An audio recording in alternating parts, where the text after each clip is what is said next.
बीड जिले के गेवराई तालुका स्थित ब्रह्मगांव प्रकरण को लेकर राजनीतिक माहौल लगातार गर्माता जा रहा है।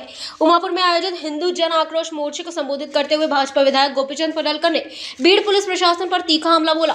उन्होंने पुलिस अधीक्षक, अतिरिक्त पुलिस अधीक्षक और अन्य अधिकारियों की भूमिका पर सवाल उठाते हुए कहा कि कार्रवाई में समानता दिखाई नहीं दे रही है। पडळकर ने आरोप लगाया कि हनुमान प्रतिमा पर अभिषेक करने वाले 6 युवकों के खिलाफ मामला दर्ज किए गए, जबकि गोमांस प्रकरण में केवल एक व्यक्ति पर कार्रवाई की गई। उन्होंने प्रशासन को निष्पक्षता बरतने की नसीहत देते हुए संबंधित युवकों पर दर्ज मामले वापस लेने की मांग की है। साथ ही पूरे प्रकरण के कथित मास्टरमाइंड की पहचान कर उसके खिलाफ कड़ी कार्रवाई करने और दोषियों पर कार्रवाई होने तक संघर्ष जारी रखने का ऐलान किया है। एसपी, एडिशनल एसपी, इथले पोलीस कशासाठी करताय? तुम्ही कुठं औरंगजेबाच्या दरबारात काय जी हुजूर करण्यासाठी नाहीये? अरे आमची लोक कधी यांना त्रासच देत नाहीत। का हे घडतंय? कोण घडवतंय? लव जिहादच्या घटना रोज होत आहेत। पोरींना फसवलं जातं हिंदूंच्या फेसबुक वरनं, त्या पोरींना टार्गेट केलं जात आहे। इंस्टावरनं नावं बदलायची, हिंदूंची नावं लावायची, हिंदू देवदेवतांचे फोटो इंस्टा आयडीला लावायचे, पोरींना एकदा जाळ्यामध्ये घ्यायचं, अन्याय अत्याचार करायचा, व्हिडिओ तयार करायचे, ते व्हिडिओ दुसऱ्या पोराला द्यायचे, त्याला परत व्हिडिओ करायचा, भीती घालायची, आईला दाखवतो, वडिलांना दाखवतो, तिसऱ्याला द्यायचा। काय प्रकार आहे? आणि मग परत आमच्या महाराष्ट्रात आहेतच थोर विचारवंत, मग त्याला प्रेम झालं म्हणून काय झालं? काय जरा तर लाजा।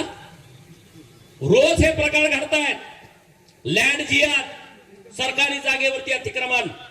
उमापूर मध्ये काय आहे? उमापूर मध्ये सुद्धा तुम्हाला जागा दिली किती? तुम्ही धरले किती?